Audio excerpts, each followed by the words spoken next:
Welcome to Ditch Digger CEO today. Chris, we've got an awesome person today that we're blessed to have with us, and we're gonna have some fun. So we'll get right to it. Mayi, we're really blessed to have you on. Mayi de la Vega. Can you say it for us one more time so we all get it right? Mayi de la Vega. Mayi de la Vega. Perfect. Okay, so perfect. Mayi, we really want to. We'll get right to it. We always like to hear a little bit of family background, kind of a little bit about upbringing, and then we get to pretty much, kind of your start, and what are some of the things that propelled you to be who you are today, to be able to motivate and really inspire, teammates to do great things for your customers and all that. So if we start with that, that would be amazing. If we could talk about your family background. Where you grew up and all that.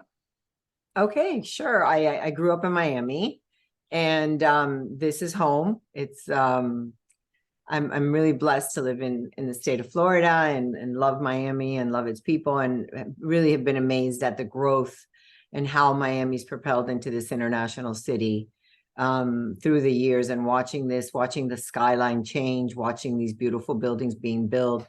It's kind of served as a big motivator for me in my real estate career to see all the possibilities that people have had and have implemented, so making our city so beautiful. So I'm really blessed. I was born in Cuba and came when I was a young girl with my family. My mom and dad were divorced when I was young, and grew up, was fortunate that my parents got along, and so there was no tragedy there. I mean, just the normal, when you always wish your parents are together, so there's always that yearning of having that family unit. And I think that kind of defined me and who I became later, and that sense of family and unity and keeping everybody together. So that was really the beginning. My mother, when we got here, for years, we struggled like many of the Cuban refugees that came. So my story is not unique. It's really the plight of the Cuban people that were the Cuban refugees, as we were called when we got to Florida. Sure. What was the reason you all left, right? What was the reason your mom picked up your family and left? It was just you and her, or was there any more kids? Right. No, it was my mother, my father, and my brother at the time. Because of communism, because Cuba, Fidel Castro came into power, and they saw what was coming, and they saw that it was going to be a communist country, and loss of ownership of property, loss of freedom of speech, loss of, what a communist regime does. And my parents had the foresight, like many others, and were able to get out early in the 60s. So it was really a great opportunity. This is the land of opportunity. It's the American dream is what everyone hopes for. And I think our family and myself are really great examples of what this country has to offer, this unbelievable great country of ours. So they made the right move, right? And they made the right move at the right time. And that offered me and my brothers an opportunity and my sisters to, really excel and study and live the American dream. Absolutely. And that's a lot about what we talk about here. I've been blessed to be part of this American dream as well. And I continue to build businesses like you and scale businesses, but at the same time, I spend a large portion of my time really in a couple of organizations fighting for the American dream. And one is right in your backyard. We work, actually, a lot of the stuff we do is in that area, because our founder of the organization, Job Creators Network, we're an organization, we fight bad regulation that hurts business and small business. Bernie Marcus started it, and I was one of the founders with him. JCN, actually, we have a gala in a little not too far from you in Palm Beach coming up. But the whole thing is, we're building this organization with businesses across America that want to, number one, be educated and educate their teammates on the American dream and what inhibits the American dream. when bad politicians do, make bad regulations that hurt that, right? So anyway, but my whole thing is, I'd love to learn more about that, because that's really up my alley and what I believe that we have to keep this American dream going. 100%. So my goal in my life, I'm blessed that I've got, great wealth and great businesses and love of family and faith, all the things that I wanted to have in my life. But it's because of this great American dream. And my goal is to make sure I help lead the saving this American dream. Because if we don't pay attention, it won't be here, just as it left Cuba and Venezuela and so many countries before us with the rise of communism. People don't think it can happen here, but if we don't fight and keep our eyes open, it will. I love it's you're right on point, and it really ceases to amaze me how, especially certain generations or younger generations, don't understand how communism works and how it intervenes societies and how it works silently.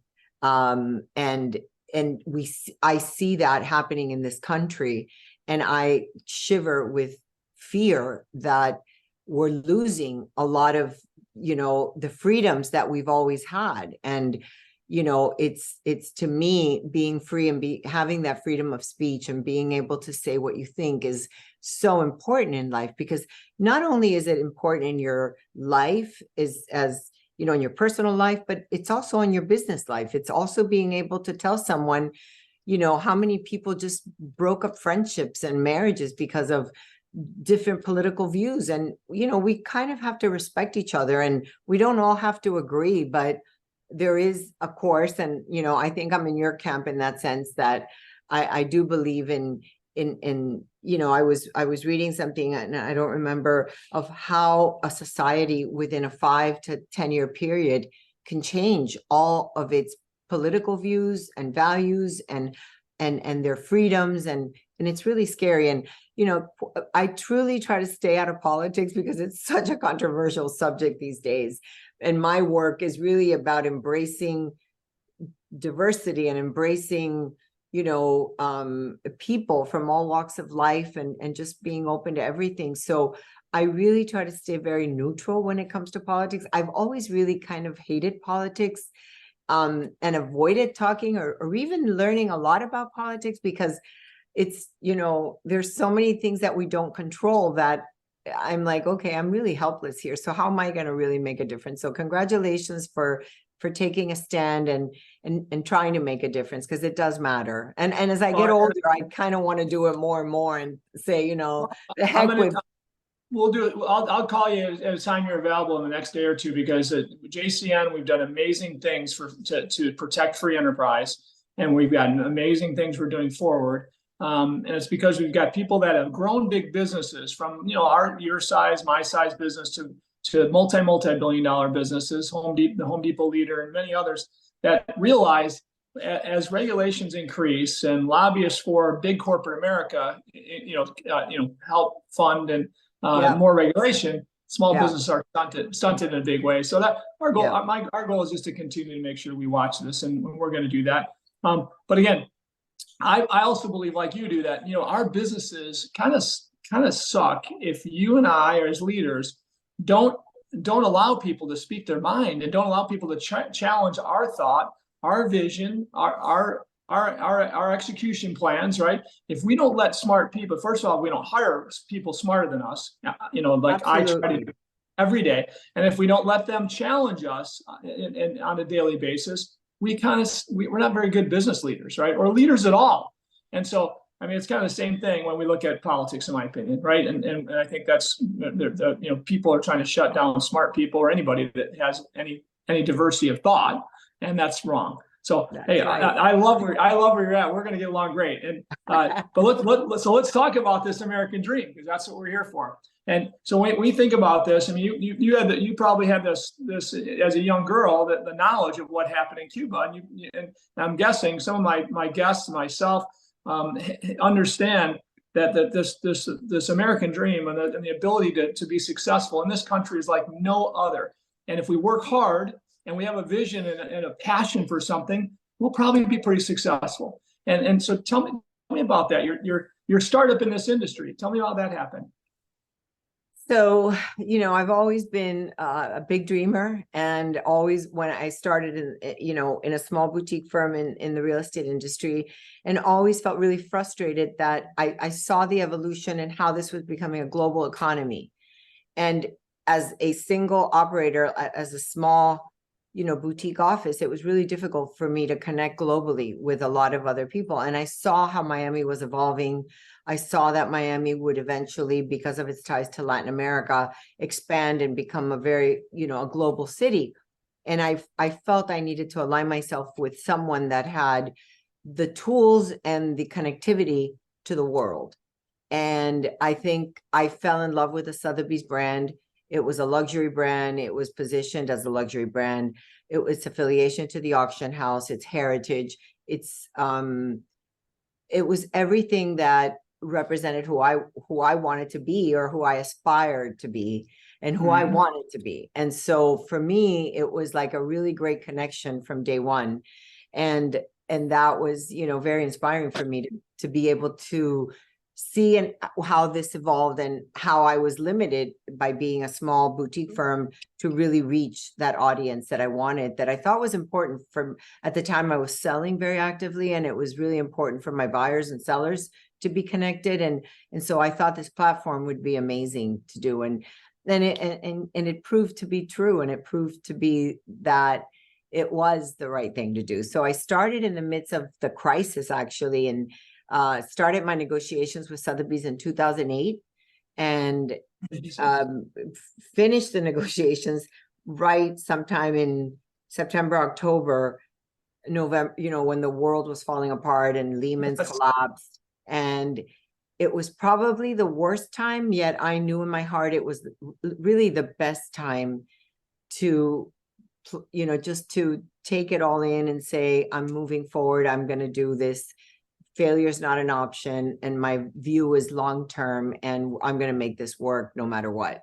And so I just worked hard every day, set my goals, did my recruiting, convinced people that this was the brand to be aligned with, and started slowly building it, from just organically, really, from just organically. And then the word got out, and started, providing tools, providing a platform, providing the Sotheby's platform, the platforms that we created.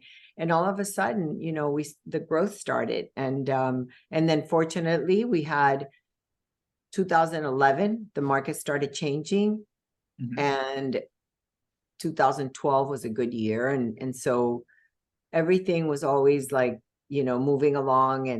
And so the first few years were really hard, but it was during that time that I took that time to really go out there and travel, meet affiliates throughout the world, throughout my network, to be able to establish connections, because my business is a relationship business. Most businesses are, regarding what you're doing. It's really all about relationships, and it's about trust, and it's about establishing rapport with people. So that's what I did. And I did that for quite some time, tirelessly. So, all right. So let me go back to something there that struck a chord for me. When as far as my blessings in growing my businesses, I eventually figured out to be world class. I really, probably took me about 10 years in before I said, you know what, I want to be world class. And then I started searching who's the best in the world at what I do.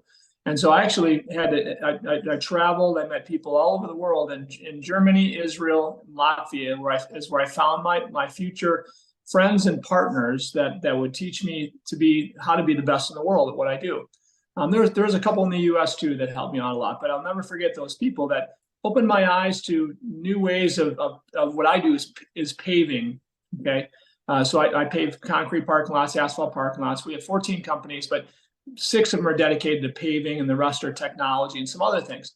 But really, what happened was reaching across the globe, finding the best minds in the world, and today you can do that easier than ever. I was able to start building a network of trust between people that were definitely discovering the best the world had to offer in my industry. And so what I'm hearing from you is kind of the same thing. You said, okay, I started, reaching across the world to find, find those in your network, probably the Sotheby's network as well, to just kind of figure out how they do it and who's the best. Is that right? Right. That's exactly right. And then identify like who are my feeder markets, like where are people coming from to South Florida. And as we grew to Florida's East Coast, all the way up to Jacksonville and Amelia Island. So for me, it was really understanding that whole collaboration with all of my network was really pretty profound, and keeping the goals here at home clear, defined, and understanding what we needed to do at a local level, combined with the global connectivity of what the brand had to offer me. So cool. Now back then, so Sotheby's didn't have offices in all these markets. Is that right? I mean, it didn't. I've seen their growth. We're in 77, 78 countries now. So they've expanded, they've grown tremendously in all these markets. When India opened, I went to the opening of the office in India, and I thought to myself, or people would maybe say, well, who's going to really buy in India and buy here? It's funny because back in the day, I represented 2 Indian families in 2 sales in Tahiti Beach, which were pretty expensive homes at the time. Sure. Today they're probably $30-40 million. At the time they were sold for, I don't know, $12-13 million. They were Indian families. So you never know where business is going to come from. So the more doors you open and the more relationships you have, the more opportunity you're giving. And I've been around a lot of franchisees. Friends of mine own franchisees, and some that are franchisors or the founders of franchise. Some are amazing in their ability your ability to scale as a franchisee. Some of them are very restrictive and don't have a lot of opportunity to grow.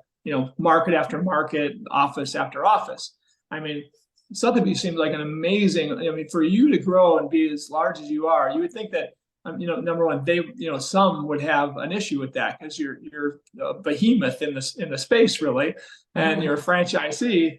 Some might say, how can she really do a spectacular job in all these markets? We better control her, right? We better make sure that we restrict her a little bit because nobody can handle this many markets. So when I look at what you've done, it's incredible. And I've got only a few friends of mine that have done big roll-ups of franchisees, hundreds of franchisees, and have been so successful. And they've been such a blessing to the franchisor, really, because franchisor doesn't have to worry. They got it handled. Exactly. I think that's where we're at now. I think we proved ourselves. I think early on, I remember the day I went up to New Jersey to visit them, and I know there were people in the room that had a lot more operational experience than I did.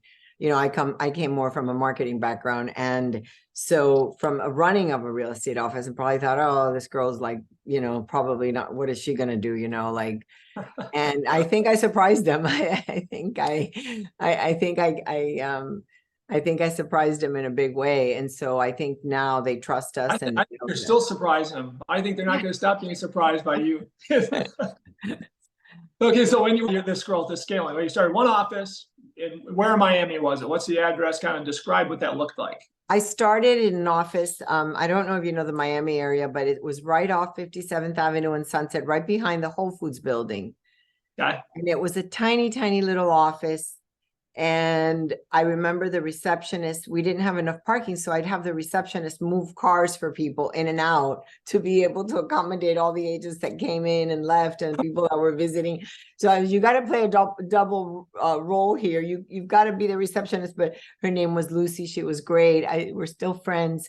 And we, she would help me move those cars in and out. And it was a lot of fun back in the day. It still is a lot of fun for me. And it was just really remarkable. So it was a tiny little office.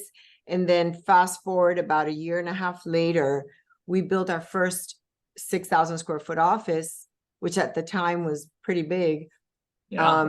Just a few blocks away, still in the same vicinity of that, Whole Foods area, in the Gables. And it was, I remember walking in and thinking, wow, this is a big accomplishment. This office is really great. And then I had the Miami Beach market, which I needed desperately to open an office there because I had guys that were working, agents that were working that market who stood by me and worked practically out of their cars. They're still with me, by the way. This December will be 15 years and they're still with me. They have been recruited by every top real estate company and they don't leave. And my loyalty to them and to everyone is just beyond, because you know, some of them have had offices in that Miami Beach. When I finally opened the Miami Beach office, yeah. And you know, you always have to do what's right. And you always have to follow your heart.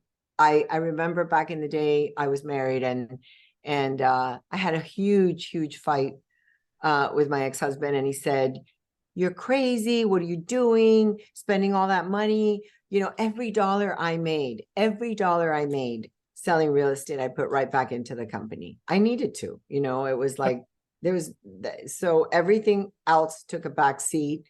And my only focus and my greatest dream and was, you know, to build this office in Miami Beach at the time.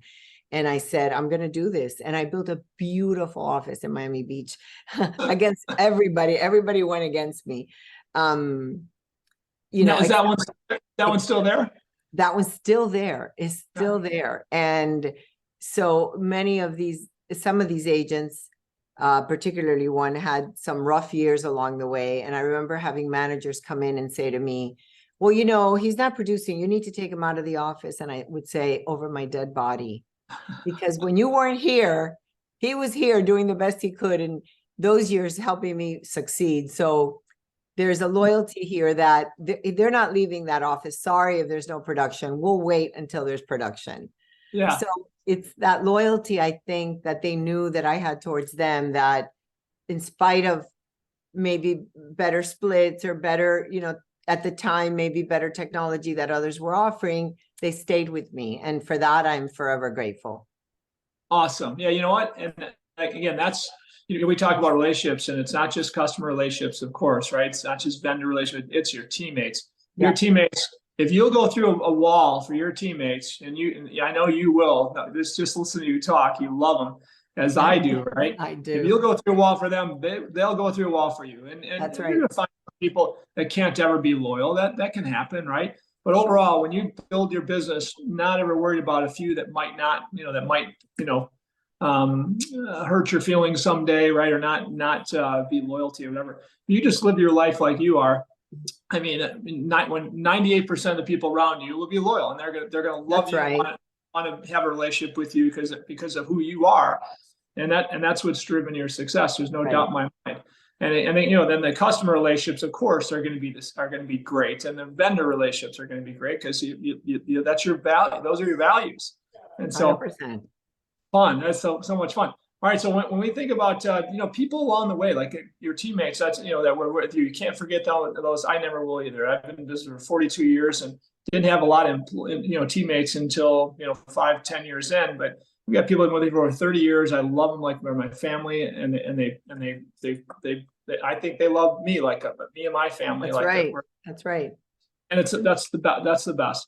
When you think about mentors back then, think about mentors around you that were there for you, you could call them anytime with an issue, a challenge, a problem. They would return your call. They would always give you their best shared experiences, right?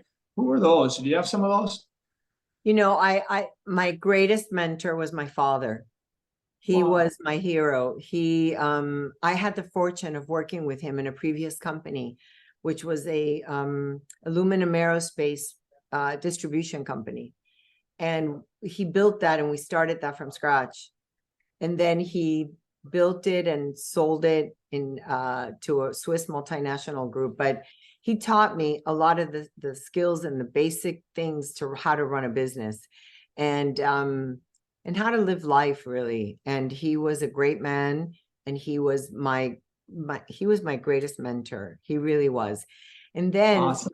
And then believe it or not, I have a son who's the president of one Sotheby's, who I've learned a lot from, to be honest with you. I've learned a lot we have completely two different management styles. He's totally different than I am. I'm all bubbly and lovey-dovey, and he's got a great, amazing heart, but he's more like, business and, driven in a different way. Yeah. So we kind of complement each other really well. And then my daughter also is inspires a lot in me, even today. Like, she's very artsy, she's very creative and very well-rounded, and her approach to life. So Mayi, we have the same exact story almost. Okay. My son is, I have a lot of great mentors I'll never forget, right? But in my business, my son is now the CEO of our 14 companies. My daughter, he's 36. My daughter's 34, is the leader of our biggest company. And she's 34, and they're totally different leadership, management style than me, totally different. But what they have that you can't replace easy is they have amazing compassion. They care a lot about everybody that's on their teams, and they will do whatever it takes to make them successful, and long hours, whatever it takes. And so I'm blessed. My son brought technology. I always brought technology in my business before my competitors, but my son at a whole nother level brought amazing technology innovation in our businesses with artificial intelligence, 3D technology, many other things that he kind of headed up when he started with us. After he built his own businesses, he was recruited by our team at 24, I think he was, and came in with lots of great ideas in a short period of time that have changed it. Actually, one thing has changed our industry worldwide, and we use artificial intelligence and drone capture to basically assess pavements, roofs, and facades everywhere in the world now for our biggest customers. Wow, that's Walmart, Home Depot, Lowe's, Blackstone, many of the biggest real estate holding companies in the world are using this technology now. And we just did it to serve our customers better and faster. And it was a service within our national business that became a business on its own that's as valuable as anything we have today. So that's amazing. Again, but how fun is it when you have your family that embraces it's great. It's they have your back, and my son's been responsible really for the vision of growing and doing a lot of the acquisitions that we did, because nice. He just wanted the growth, and he just went out and we did our first one, and I don't even sure we knew what we were doing, but we've negotiated better terms on each one after that. But a lot of acquisitions were really he was the one that took on that big Are you YPO, or are you your son YPO, your daughter? He is. He's on YPO. Yeah. Okay. So we got to get these guys together because for sure. Absolutely. Austin's leading a YPO chapter in Chicago. He's been he's been on the board in the education chair, all that. Anyway, but we got to get these two together. Yeah, he loves it. Yeah, they just went on a trip, I think, to California or something. So all different chapters get together, but yeah, he's loving every minute of it. I wonder, they may have met already, but either way, love to do that. And again, because again, I think the whole thing is that vision, like you mentioned, right? Vision. What's your moonshot? I look at identifying things as a moonshot. So we have in each business to be world class. What does it have to look like 5 and 10 years from now? And so it becomes kind of a moonshot, something that our competitors maybe never have done before, and all that. And you mentioned the same thing, that vision is so important. What is a vision that you guys have? Between you, your teammates, your leaders. What's a vision you have? Let's say 10 years out. What do you want to look like as one Sotheby's International? What do you guys want to look like? 5, 10 years out, whatever it is. I think that we want to continue to be the leading real estate company in South Florida. We want to provide, we want to continue to provide a working environment that is, that has outstanding culture for the employees and the people that help us day in and day out. We want to be at the forefront. We want to be an agent-centric company, always putting the agents first. And we want to just grow, and we have been acquiring, real estate in different markets that we're in to maybe develop down the road. So I think that pivotal role of going continuing to represent developers in South Florida and outside of South Florida. And then kind of developing some of our own developments, whether it be multifamily, whether it be, whatever that land is suited for. So we've been acquiring some real estate and just sitting on it, and some of it, we're moving some of our offices into it. So I think you always have to first take care of your core business, which is what's feeding you and many people around you. And so that's why really I'm big on culture and caring about the people that work for us, continuing to be an agent-centric company. And what does that mean? That we truly care about the agent. They're just not a number. We care about their well-being, their productivity, how they are, during COVID. I remember, I'd sit at my desk at 7:30 in the morning, and part of it is just bringing in coaches to kind of talk to them about, how to get through this difficult period for them. It was scary at the time. So, real estate is up and down. So, I'm a big believer in mentoring people, in bringing in coaches. Like you said at the beginning, surround yourself with people that know more than you. And so in this area, it's more, a coach can help our agents. A business coach, a life coach, it's always a balance, finding that balance in life. So what do you feel like is your strongest differentiators from off when you look at 31 offices, right? And by the way, you got to get over here in Naples. I'm in Naples, and we need I you. know you guys have Premier, who does the West Coast. So okay, so you can't. Right, we were looking to buy them, by the way, and Peerage beat us to it. So really, yeah, darn it. But it was okay. It was okay because I think they bought at the height of the market, and it's fine. We passed. Yeah, well, it's a great market over here. It is a great market. It's a wonderful market. It's a great place.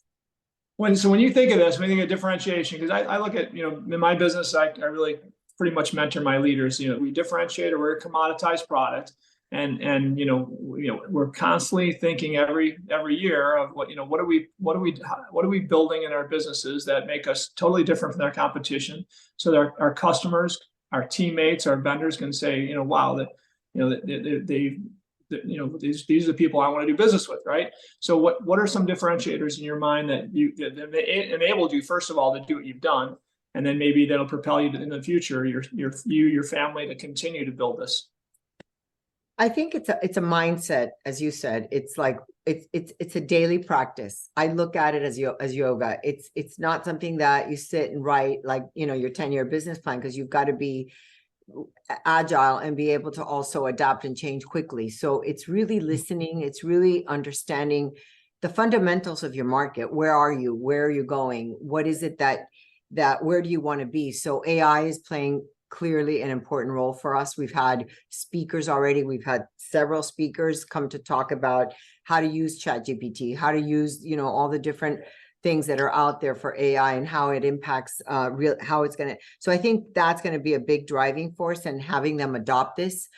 I think, a daily practice of a self-check of, staying in tune with industry trends, what's happening in the industry, how are we pivoting to accommodate these changes, how quickly are we doing this, how are asking ourselves every day. The question is, what did you do? Because really, in this business, you're good as your last sale. And with your agents, you're what did you do for me today is like kind of like the mindset. So that's why I say it's like a daily yoga practice that our senior leadership team is always talking about, how can we always do better? What is it going to take to excel, to create that culture of excellence, that culture of this mindset of just being extraordinary. I love the word extraordinary. We used it in a big campaign that we did. And just recently, it sort of like really resonated with me. Is our last campaign was "We simply do more." And we want to continue. We continue to do more. And we built it around pillars of, how do we do more? We do more because we just basically have better marketing, better outreach, better social media, a website that has more traffic. So we then explained how we do more. But that mindset daily of we simply do more, instilling that in our agents, instilling that in all our employees, the people that support us in our leadership team is really important, because then it all ties together. So I think that is super important. And then, of course, how do you maintain a positive company culture? And I think energy plays a really, really important role in that. And the energy you exude, and the enthusiasm and the passion and the commitment that you have to win. So I always want to be a winner. I want to win. I want my people to win. I want my team members to win, my company to win, the employees, the people that are all surrounding us we want that win mentality all the time. Absolutely. So I've got one of my very good friends who I've been, she's like a little sister to me. She's one of she did our podcast for when we first started, probably 3-4 years ago. She's a neighbor of yours. She's built her own development company. I'd love for you to meet her sometime, because she develops property across the country. She does a lot of work like what would you she used to do some student housing, but she does like I'd love to meet her. I love the whole concept of low income housing. She does in a way you would never believe. I mean, she does it in Aspen, Colorado, or like wow. She does it in Beaver Creek. I mean, all over the country. Indianapolis is where she started, but she was very successful. But her culture, much like yours. She's a woman leader like you, and actually her son is one of the leaders in her company nowadays. Amazing person, and she loves Miami. She loves South Beach. She's got a great condo in South Beach, maybe a couple of condos there that I stayed at with her. Anyway, amazing person. I'm gonna offline. I'd love to connect. Absolutely. Rhonda Shrewsbury is her name, and she loves your area. She buys real estate there, but besides that, she's a big developer that can share a lot of experiences with you. That's great. That's great. I love that. So, then now when we think about this, we're talking about all these, the cool things. Your commitment to win is apparent. Your energy is amazing. Anybody can see that. Okay. All these things matter. What do you as far as like core values, or what do you guys do that you kind of your team knows that you hire by these values? Let's say core values. If you fire somebody, it's probably because it didn't work out, because they couldn't live by some values, right? And when you look at your growth, it's probably due to the culture you've created because of these values. What are these? Are these some of the values? Are there some specific values that you guys really always live by? Always live by integrity. Yep.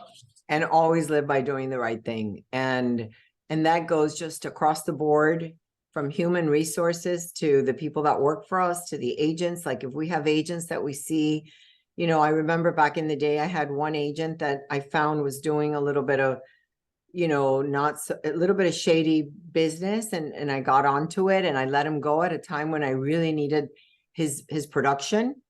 And it just didn't, our values didn't align. So I think the values have to be clearly defined, with integrity at the forefront of whatever it is that we do. We need to act with integrity to everything that surrounds our organization, with integrity. Yes. And just like, my industry is very similar, actually, Mayi, where, that's something that my industry isn't looked at as favorably. I mean, when you think of paving people, paving contractors, right? They're fly by nights, this and that. Yeah. Real estate industry has a little of that too, right? They've got, yes, absolutely. So integrity is not always there. So I mean, doing the right thing always, and people can feel that, right? People are going to talk about that constantly. So that's awesome. Absolutely. Let's go into what Chris has learned, what Chris has seen and picked up on this as far as differentiators. Mayi's laws of success, we'll call them. What do you got, Christopher? Yeah, Mayi, this was fantastic. You're really inspiring. I love your story. I wish we had more time to really dig into it. The American dream is fragile and needs to be protected, because we can lose it like that. You have firsthand experience of that coming from Cuba. You've seen it with your own eyes. Every dollar you make, put back into the business for success. Be loyal to those who were loyal to you. In the real estate biz, you're as good as your last sale, unfortunately. So always be asking yourself, how can we always do better? Mayi, where can our audience find out more about you? They can always call me. I'm on my phone 24/7. Somebody says, do you have a life besides what you do? And I'm like, yes, this life. I love it. I love what I do.